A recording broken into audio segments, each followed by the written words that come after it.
Normally, ma'am, the reason why they put a water station sa loob-looban is kasi andun na talaga yung market nila. To give you an idea, ma'am, yung 100 bottles, basic yan kitain sa water station. Kasi most of our customer here, nasa 300 bottles pataas. Ang naging simula, you want to be acknowledged. Ma'am, sa totoo lang, sa lahat ng negosyo, pinaka-importante, brand. Kayo, ma'am, ang itinatayo nyo is water refilling station kasi nagre-refill ka. Tapos yung mga dealer mo na walang refilling station, sila yung water station. Kami po yung magkatrabaho mo na for you. Kailangan namin mapalaboratory yung tubig ninyo. Yung sa building, assignment mo yan. Before you start applying for the permit, dapat tapos na yung project namin. Nakapag-install na kami. Kasi pag na-install na namin po yan, doon na mag-start yung magpapalaboratory tayo ng finished product.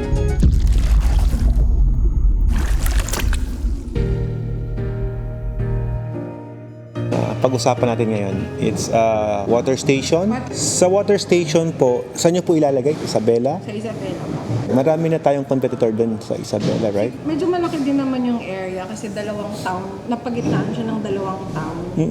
Doon sa area may mga maliliit na water station. Itong nakuha naming area, yun yung nasa highway. Familiar na ako sa ganun, ma'am, kasi nasa probinsya din ako eh. Normally, ma'am, the reason why they put a water station sa loob-looban is kasi andun na talaga yung market nila eh. So, water station, ang customer niya is community. May baryo, may barangay doon. They wanted to put a water station business. Target market na nila agad yung vicinity nila. Nowadays, ma'am, kapag i-display mo yung water station mo along the highway, concern natin doon, sino ang magpaparefill sa atin? Most probably, yung mga dumaraan lang doon. Kaya lang, gano'ng kadami yun. Ako po, when I was studying a water station business, ang tinitignan ko po, kung kaya bang i-compensate ng renta mo yung kikitain natin doon sa lugar na yun. Ang ibig ko sabihin, ma'am, pag hindi po kayang kitain ng isang water station na nirerenta, parang sayang. Kasi water station is a services delivery po yan eh. Halos wala na po ngayon na bumibili ng tubig na pupunta pa sa store para dalhin yung galon at magpa-refill. The reason why I'm telling you this, kasi para at least alam nyo lang kung paano nyo magiging feasible na kikita tayo sa negosyong itatayo ninyo. And the reason din kung bakit ko dinidiscuss sa inyo, syempre ayoko naman na maging failure kayo sa itatayo nating negosyo. Negosyo natin to eh. Kumbaga, nagtayo kayong negosyo, this is our business kasi partner nyo kami. Inaalam ko lang, ma'am, right now is yung place nyo po ba is feasible pang kumita doon. Kasi kapag nag-renta ka, magkano po ba yung renta? Nakanbas na kayo ng renta? 4,000 pesos. Mura lang. Ngayon, ang tanong ko naman, kaya po bang kitain yung 4,000 na yon sa walk-in pa lang, for example? Kung hindi naman, okay lang, babawi tayo sa deliveries. For example, ma'am, 4,000 yung rent mo, divided by, magkano ang tubig sa inyo? 30 pesos. So, divided by 30, kailangan makabenta ka sa loob ng isang buwan na 133. Walk-in pa lang ang sinasabi ko ha. Kung ako po ang magko-compute niyan, ma'am, divide pa natin to sa 30, at least may 5 magpaparefill sa inyo na walk-in para may pambayad ka sa renta mo. Renta pa lang yun. To give you an idea, ma'am, yung 100 bottles, basic yan kitain sa water station. Kasi most of our customer here, nasa 300 bottles pataas ang nabibenta nila. So, siyempre, again, depending on gaano kayo kasipag mag-market, gaano kayo kasipag sa management. Itong water station, ma'am, mahirap i-operate ito, lalong-lalo kung walang mag-guide sa inyo. Lahat ng mga part na medyo din nyo maintindihan pagdating sa mechanical, operation, management, we will assist you. Pero siyempre, eventually, kayo pa rin po ang nandoon. So, kayo pa rin ang manpower doon. Kayo pa rin ang magmamanage doon. Technically po, kailangan galingan niyo po sa marketing. Yun po talaga ang susi doon. Kaya dapat makapalang mukha mo, kagaya ko, makapalang mukha ko. Sabi ko nga, 3 families in a day. So, multiply by 30, you can get already 90 families sa isang buwan. Kung ang goal mo, for example, hindi ka marunong mag-market, medyo mahihayin ka, introvert ka, nahihiya kang makipag-usap sa tao. Maka-goal ka lang at least 3 family na magiging customer mo, araw-araw. Sa ibang seller, basic yan. 3 pamilya araw-araw. Kung makadeal ka ng 3, multiply by 30, that's 90 families. 90 families, ang isang pamilya kumukonsumo yan at least. Sa isang order yan, mga 6 na container hanggang 5. Kung 90 customer na agad din nakuha mo, imumultiply mo na lang to sa 5, that would be 450 bottles. Madaling isipin, madaling computin. Ang problema, kung hindi mo din gagawin, useless. Dumating po yung panahon, ma'am, na hindi ako tumitigil hanggat di ako nakakuha ng 3 sa isang araw. Maraming rejection, pero nakakuha naman po hanggang sa lumakas yung negosyo ko dito sa area ko. I'm not in the position to tell you na, ma'am, this place is good kasi hindi ko nakita yung lugar. Pero syempre, again, alam ko kung bakit mo gustong rentahan yung place. Kasi kahit na paano, yung privacy ninyo sa bahay nyo iba. Iba rin yung negosyo, right? Okay naman po sa bahay kasi meron kaming deep well. Kaso ang problema kasi, yung pwesto na naman, parang kailangan na mag-build ng... Gagastos ka ulit. Oo. For the meantime, ma'am, I will recommend, sige, start mo sa renta. Pag lumakas, maglagay ka na lang backup system sa bahay. Backup system na in time na pag nasira yung makina, meron ka pa rin mariripilan sa bahay mo. Hindi ka bibili sa iba. Kasi ako, pagka ang customer namin, bumibenta ng mga around 300 to 200 bottles sa isang araw, ma'am. Talagang nire-require ko ng isang backup system yan. Isang water station na nasa bahay. Kasi pag nasira yung nandun sa business area mo, saan ka kukuha ng tubig? Sa kalaban mo. Ganun lagi. Meron tayong reserba. Kahit sa motor, di ba? May reserba tayo. Sa 4 wheels. Kaya nga 5 po ang gulong yan, may reserba eh. Pag sumabog yung isang gulong, meron tayong makukuha agad na pampalit eh. Ganon din po sa water station. Ito yung negosyo na hindi pwedeng ma-stop eh. Pero kung mga below 200 ang operation mo, hindi mo masisira ang makina ko, matibay yan. Kaya lang siyempre, 200 daily, pataas, kailangan mo ng backup. Isang pyesa lang dyan bumigay, ma'am. Although madali naman ayusin, on call kaya namin i-troubleshoot. Pero siyempre, mas maganda pa na meron. But anyway, doon muna tayo sa renta muna. At least may idea na. In the near future, if you wanted to. Sa renta mo, kung nabanggit ko naman, at least meron kang 5 na container. Kasi 4 point something eh. 5 container na benta para ma-compensate mo lang yung renta mo. Kaya yung iba na pipilitan, isa rin yung nasa place eh. Kasi wala naman nagpapa-walk-in eh. Ang customer ko naman, deliveries eh. So bakit pa ako magpupunta doon sa naka-display? Yun lang, things to consider. Pwede sa bahay, pwede sa renta, pwedeng hindi. Kung naging simula, you want to be acknowledged. Ma'am, sa totoo lang, sa lahat ng negosyo, pinaka-importante, brand. Kumbaga, kahit gaano ka kagaling, wala ka namang brand. People will not recognize you. Kaya nga kami, naka-trademark kami. Yung Watermax Enterprises eh. We are acknowledged by that name.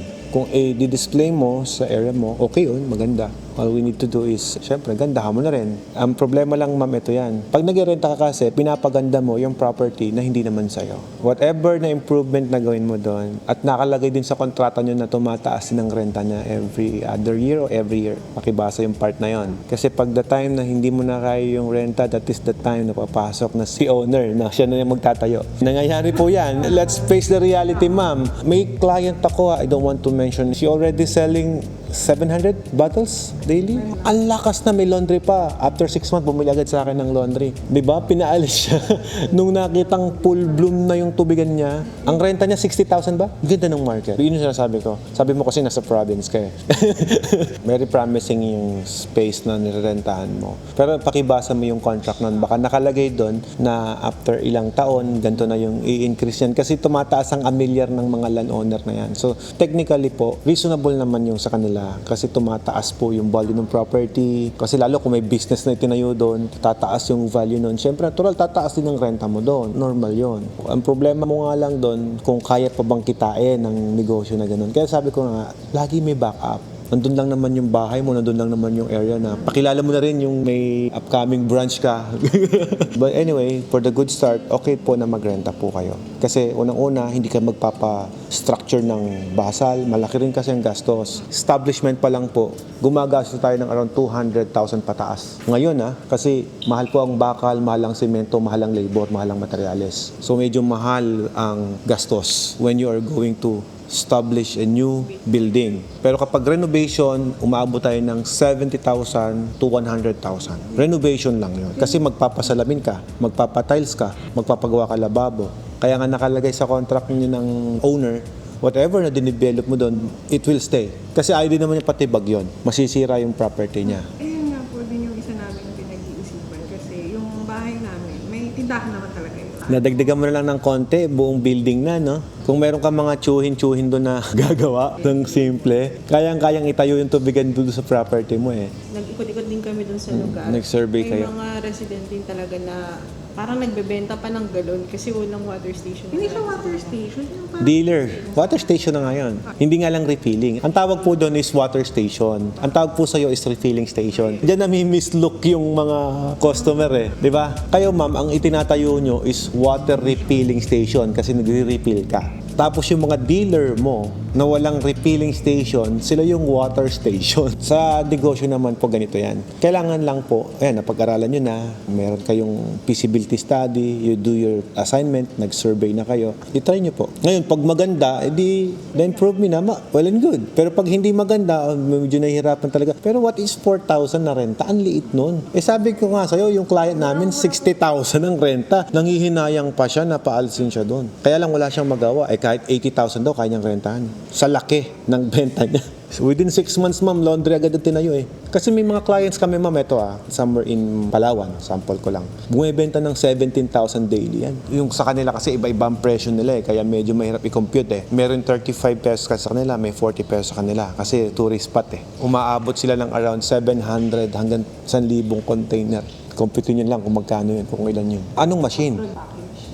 Yeah, that is the best machine, ma'am. Kaya niyang mag-produce at least mga, sabi mo na 500. Kaya po niya 80 container sa isang oras. Sabi mo na maximum niya 100 na container sa isang oras yon. Pero ma'am, depende sa water source. Kasi kapag madumi yung water source, bababa yan. Baka 50 lang magawa niya. Pag dumudumi yung water source, humihina ang water source, maraming tumatapon, marami siya kailangan i-reject na tubig para makakuha lang siya ng fresh water. Kumbaga ma'am, nakalagay dyan, maximum output rate natin, 12,000 gallons per day. Pero I cannot promise you the whole thing. Kasi, ma'am, baka mamaya, pangit ng tubig mo dun. Marami kaming client na ganyan eh. Kasi kaya ko ina-explain, ma'am, may mga experience kami na ganyan. Kumbaga ganito yan. Alfred, binili ko siya 12,000 gallons per day. Bakit hindi makagawa ng ganito yung machine ko? Yun yung na-explain ko kasi itong water source mo, hindi talaga makakagawa. Kasi kung tubig alat mo pinahigop yan, baka lahat. May mga client kasi kami, tubig dagat ang ginagamit eh. 10% lang talaga nakukuha namin, ma'am eh. 90% tapon eh. Kasi kino-compare niya sa ibang water station. Bakit yung iba?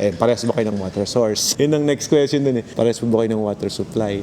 yung in terms po ng electricity. Pa-solar mo na lang. Kung ako kasi mas wise investment ang solar. Pero, syempre, kung gusto mo ng generator, kaya ng 10 kVA. Ang 10 kVA, around 100 plus din yan eh. Dagdagan mo konti, may mga nagpapa-installment ng solar. Mas sulit yun. Solar kasi, ma'am, may kuryente o wala, nagagamit mo siya. Yung generator, sir, ganito, ang recommended ko pagka ganyan, bumili ka ng galon instead na generator. Kasi, di ba, sabi mo may abiso sila bago mag-cut ng kuryente. O kung may galon ka, refilan mo lahat ng galon mo na yun. Oh, by that time, brownout mo kasi, meron tayong stock. Ganun ang diskarte doon. Instead na bumili ka ng generator, magkano rin yun, 100,000 din yun. Bumili ka na lang ng maraming galon, i-stock mo na lang yun. Yun yung pang-emergency mo in case na may brownout. Pinaka-wise na decision yun. Basta puno po yung tanke, may makukuha pa po kayo doon. 50 container sa 1,000 na litro. Pag naubos mo yun, ubos na rin. Tsaka kailangan mo pa rin ng electricity doon. Kailangan mo ng pump. Kailangan paanda rin pa rin. So yung generator na yon, kaya naman ng EcoFlow natin. Nag-promote eh. 2 hours operation na battery. Kasi kung di-dispense lang naman yung laman nun, wala pang ingay yun. Yung sewage mo, ma'am, kaya naman natin itapon yung reject water natin dun sa kanal mismo. Hindi naman po yan malakihan eh. Planta ka, yes, pero mini planta ka lang. Hindi ka big scale na planta. Small scale planta ka lang. Isipin mo, ang reject water mo, 1/2 nga lang eh. Yun lang reject mo.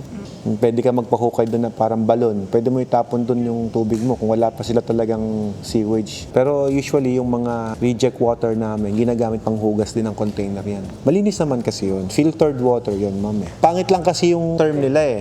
Wastewater. Sa mga engineer, pag narinig yung wastewater, dumi yan eh. Ang tawag namin dyan, reject concentrated. Yes, malinis yun eh. Filtered siya eh. Ang hindi na pwedeng gamitin dyan, yung mga backwash, mga flushing, yun. Marumi yun. Hindi ko alam kung ano yung quality ng nawasa nyo ron eh. Kasi kahit sabihin nating nawasa yun, we need to know ano yung quality ng nawasa nila. Dito, sa ibang lugar dito, ma'am, may mga nawasa dito, mas worse pa yung nawasa kaysa sa deep well eh. Kasi ang mga nawasa, ma'am, ganito ang diskarte niyan eh. Eco-chlorinate lang naman nila yan. Papatay ng bakterya, pipilter ng konti, i-dispense sa inyo yan. Hindi naman sila gumagamit ng mga matataas na high performance ng mga filtration system. Technically, hindi po ganun 100%. Kaya nga hindi umiinom ng tao sa nawasa, ma'am eh. Kung malinis, di sana yun ang iniinom nila.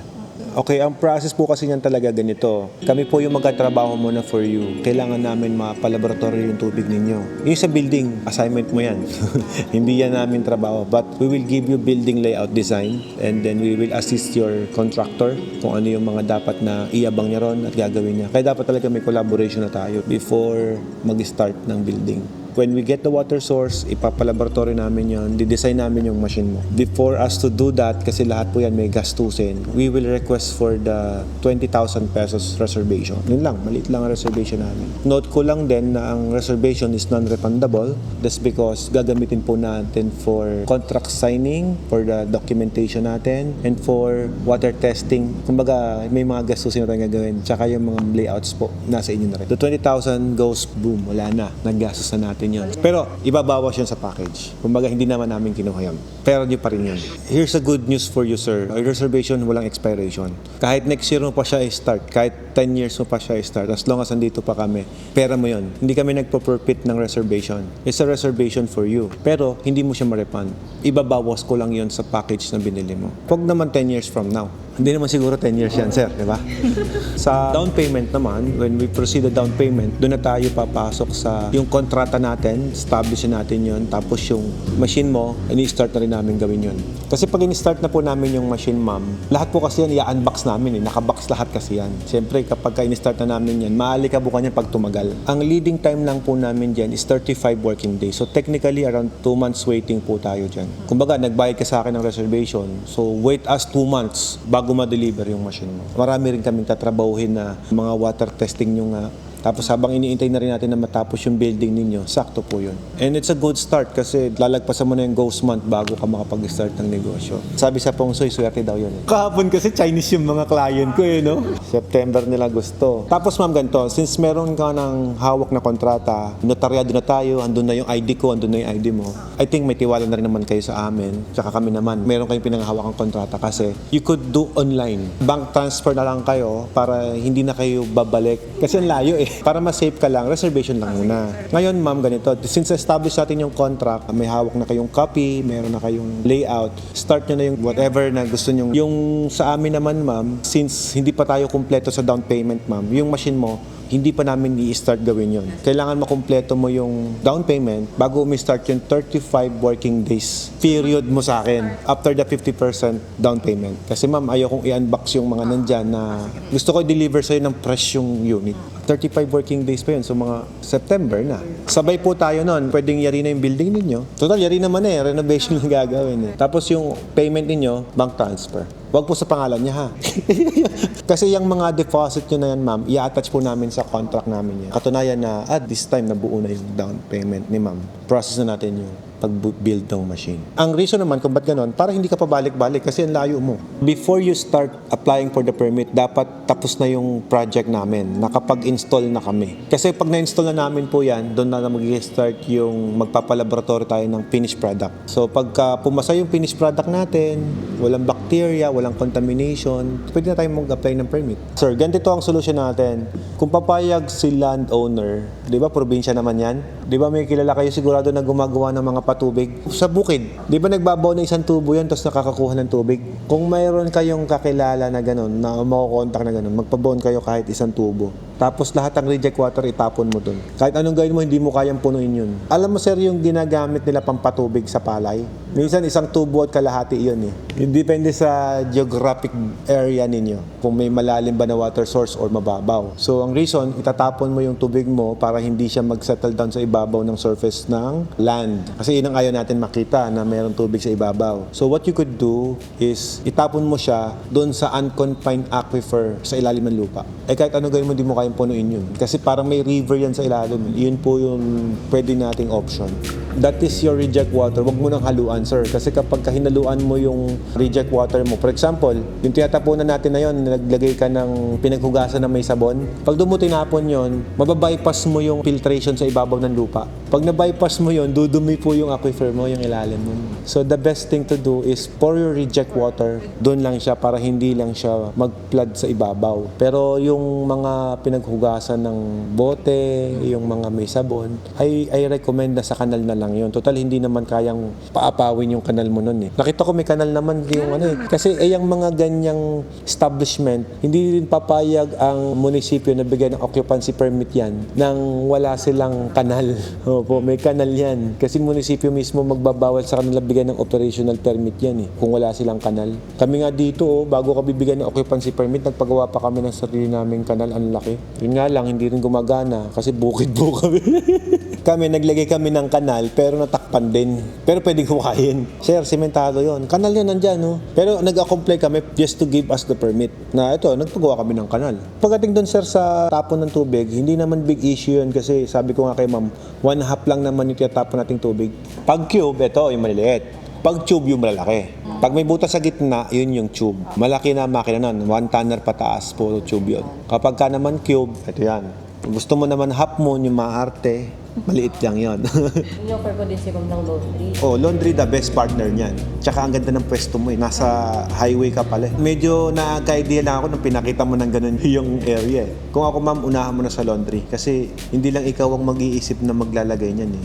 Water station, laundry ka. Kung ako po Sir, maganda ang laundry. Ako na nagsasabi sa'yo, sir. Design namin ng tricycle po. Kayang gumarga ng 40. But I didn't recommend na kargahan mo ng 40. Kasi masisira po lahat ang rayos niyan. Yung sidecar namin, hindi mo masisira. Ang masisira yung motor. Sidecar namin, ang gulong nun, multicab eh. Tapos nakamuel yun. Matibay yun. Ang problema, yung motor mismo, hindi kakayanin ng mismong piyesa ng motor. Yung iba parang masisira yung chassis ng motor pagka ganun. So, ang recommended namin sa mga ganyan, magkarga lang kayo ng maximum of 15. Ngayon, ang tanong, bakit tagpo 40 yung ginawa ko? Kasi ma'am, gusto ko presentable pa rin yung mga galon kapag nag-pick up na yung mga staff mo. Mapapansin mo yung mga delivery boy, nakatali-tali sa sidecar yung mga galon. Di ba ang pangit tignan? Iniinuman niyo yun eh. Yan po, naka-organize siya sa loob. It meant to be na, yes, double-decker siya, pero para lang mas easy access yung mga may lamang tubig. For example, ang may lamang tubig kasi ilalagay mo sa bandang likod eh. Hindi sa harap para hindi mabigat yung manibela. Sa bandang gitna. May tamang pagkakamada rin po kasi dyan eh. Tapos yung mga walang laman, nilalagay namin sa bandang ibabaw, sa taas. Diba? Para pag nagpipick up sila, nag-deliver sila, organized pa din. Hindi yung nakatali-tali. Kaya po ganyan po yung ginawa namin, double decker. Walang upholstery yan, puro bakal. Pati bubong bakal. Naka-acrylic na din siya. Tapos pwede kang maglagay ng signage. Yung signage, libre namin yun. Kung ano yung brand ng water station, nakalagay na rin po yun. Kasi nakita niyo yung mga stickers siya, di ba? Kasali ka. 40,000 lang yun, ma'am. Yung motor, depende sa motor na ikakarga mo. For example, may TMX ka na, may Kawasaki Barako ka na. Sidecar namin, ang presyo nun, 40,000. Ito siya nakakabit na. Presentable po. Medyo talaga naka-take off ang itsura niya kasi kapag pinantay namin, susub-sub yung motor. Yan po yung tricycle namin. Kung meron kayong brand na motorsiklo na gusto nyong sabitan, pwede namin bilhin yon kung saan nyo gustong ipabili. Kasi usually brand nyo naman eh, yung iba eh. Pero kung gusto mo second hand, kailangan nandito sa amin. Dadalhin pa dito yun.